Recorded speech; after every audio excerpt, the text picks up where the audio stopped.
Ndiyo joma wacho ni nengo mar ngima to mana kaka iwacho cha ni nengo mar ngima oidho malo, nengo mar uchumi oidho malo.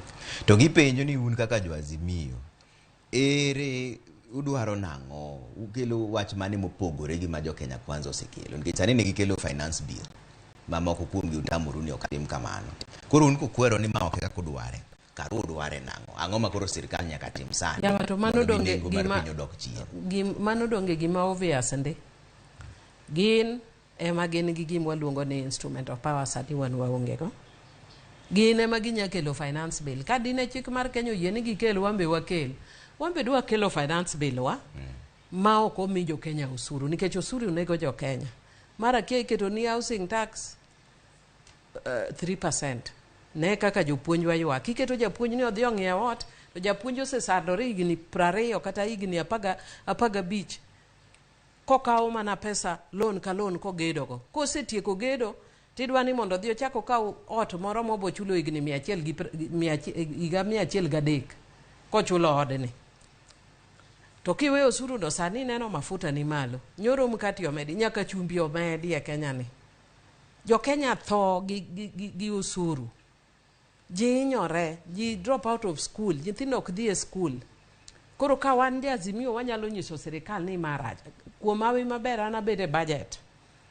Sani godhiambo sani wabede budget nyaka saa 2 gotieno. Kineno gik mokete budget.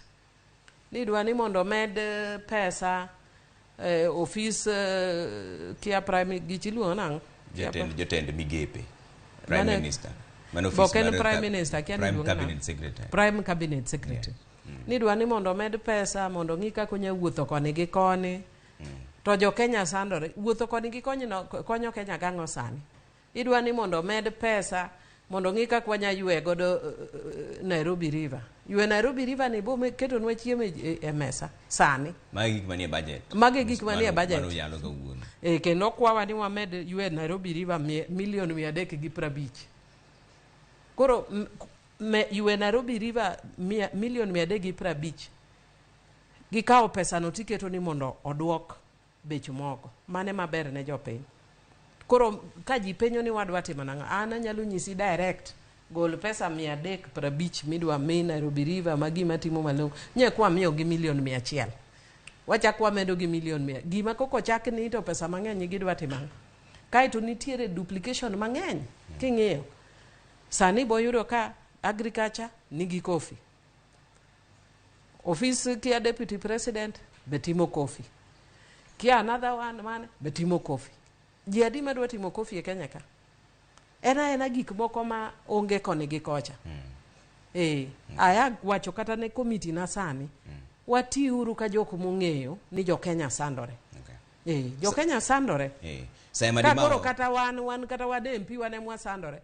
Sani pesa mwa michulo waga kata ka ni dhi wuothoko. Tichuli pesa kata ka ni wuotho gini tiyo gi mtoki. Poko chul sani dweche 3. Boko yudo ka allowance koso mileage poko chul dweche 3. Pesa kia magango poko chul salary deko to wane wabunge. NGCDF ma wagero go classes nitie jok moko matimo ma contract matindo tinde gweng eko yud kako oger class more ko kony go nyithindo. An pok naneno nyaka nene ni ochopo nyaka sani. Poko miwa pesa mar CDF kata omiwa mar basari kende ka jiogo koko. Nyaka ne miwa basari ochung. Akoro ne counties koro ochung. Counties go cover. Yes. Kamano.